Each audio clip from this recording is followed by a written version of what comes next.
Good morning students. आज हम अपने संस्कृत व्याकरण का पाठ सर्वनाम पढ़ेंगे। इसमें जैसे कि आपको दिख रहा है, एक और क वर्ग लिखा है और दूसरी ओर ख वर्ग। क वर्ग में लिखा है सुधा प्रतिदिनम उद्यानम गच्छति, ठीक उसके नीचे लिखा है सा प्रतिदिनम उद्यानम गच्छति। ख वर्ग में लिखा है चक्रम भ्रमति तत् भ्रमति। तो क वर्ग में जो सुधा प्रतिदिनम उद्यानम गच्छति है, इसका मतलब है सुधा प्रतिदिन बगीचे को जाती है। ठीक उसके नीचे सा प्रतिदिनम उद्यानम गच्छति, वह प्रतिदिन बगीचे को जाती है। तो यहाँ पर सुधा की जगह पर वह जो शब्द प्रयोग किया गया है वह सर्वनाम है। ठीक उसी तरह से ख में चक्रम भ्रमति, पहिया घूमता है। सेकंड लाइन में तत् भ्रमति, वह घूमता है। तो चक्रम की जगह पर तत् सर्वनाम प्रयोग किया गया है। तो पहले क वर्ग में सुधा स्त्रीलिंग शब्द था, तो उसकी जगह पर सा सर्वनाम आया, और ख वर्ग में चक्रम नपुंसकलिंग शब्द है, उसकी जगह पर तत् का प्रयोग हुआ है। तो परिभाषा के रूप में हम कह सकते हैं, जैसा कि आप हिंदी में भी जानते हैं, कि जिन शब्दों का प्रयोग संज्ञा के स्थान पर किया जाता है उन्हें सर्वनाम कहते हैं। ठीक उसी तरह से हम संस्कृत में भी कहेंगे कि जिन शब्दों का प्रयोग संज्ञा के स्थान पर किया जाता है उन्हें सर्वनाम कहते हैं। संज्ञा शब्दों की बार बार आवृत्ति के भाषा दोष को दूर करने के लिए ऐसा किया जाता है। अब प्रश्न उठता है कि सर्वनाम का प्रयोग क्यों किया जाता है? तो इसका उत्तर है कि एक वाक्य में जब हम बार बार संज्ञा शब्द को प्रयोग करते हैं तो वहाँ पर वाक्य में पुनरुक्ति दोष आ जाता है। पुनरुक्ति दोष कहने का मतलब है कि बार बार एक शब्द आता है। जैसे हम उदाहरण के तौर पे लें कि सुधा प्रतिदिन उद्यान जाती है, यानी सुधा प्रतिदिन बगीचे को जाती है। अब हम आगे कहेंगे यदि कि सुधा वहाँ प्रतिदिन घूमती है, सुधा वहाँ व्यायाम करती है, सुधा वहाँ पर अनेक लोगों से मिलती है, सुधा प्राणायाम करती है। तो इस प्रकार यहाँ पर हम देखेंगे कि वाक्य में बार बार सुधा शब्द आ रहा है, जिसे कि पुनरुक्ति दोष कहा जाता है, यानी बार बार एक शब्द बार बार आता है।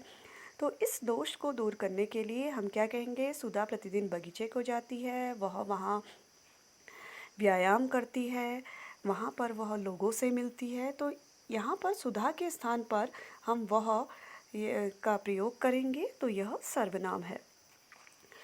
संज्ञा शब्दों की भांति सर्वनाम के रूप तीनों लिंगों यानी पुल्लिंग, स्त्रीलिंग तथा नपुंसकलिंग व तीनों वचन, एक वचन तथा द्विवचन व बहुवचन में होते हैं।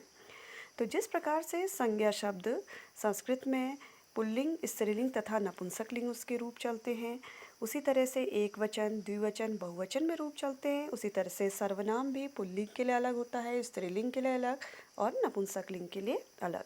उसी प्रकार एक वचन के लिए अलग, द्विवचन के लिए अलग और बहुवचन के लिए अलग होता है।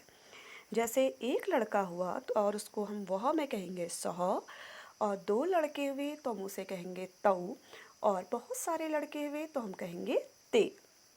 उसी तरह से पुल्लिंग शब्द हुआ तो हम कहेंगे वह, स्त्रीलिंग हुई तो वह के लिए हम कहेंगे सा, और अगर नपुंसकलिंग हुआ तो हम उसके लिए तत् कहेंगे। अब आते हैं पुरुषवाचक सर्वनाम पर। सामान्यतः बातचीत का संबंध तीन व्यक्तियों से होता है। एक तो वक्ता होता है जो बोलता है, एक श्रोता होता है, एक सुनने वाला होता है, और या फिर तीसरा होता है जिसके बारे में हम बात कर रहे होते हैं। तो इसी आधार पर पुरुषवाचक सर्वनाम के तीन भेद होते हैं: प्रथम पुरुष, मध्यम पुरुष और उत्तम पुरुष। अब प्रथम पुरुष में क्या आता है, देखिए, जब वक्ता किसी दूसरे के लिए, किसी अन्य के लिए सर्वनाम शब्दों का प्रयोग करता है तो वे प्रथम पुरुष में आते हैं। जैसे वह, वे दो, वे सब, जिसको संस्कृत में कहेंगे सह, तऊ, ते। अब मध्यम पुरुष में वक्ता जो है वो श्रोता अर्थात सुनने वाले के लिए सर्वनाम शब्दों का प्रयोग करता है, यानी तुम, तुम दो, तुम सब, जिसे संस्कृत में कहेंगे त्वम, युवाम, यूयम। अब तीसरा है उत्तम पुरुष।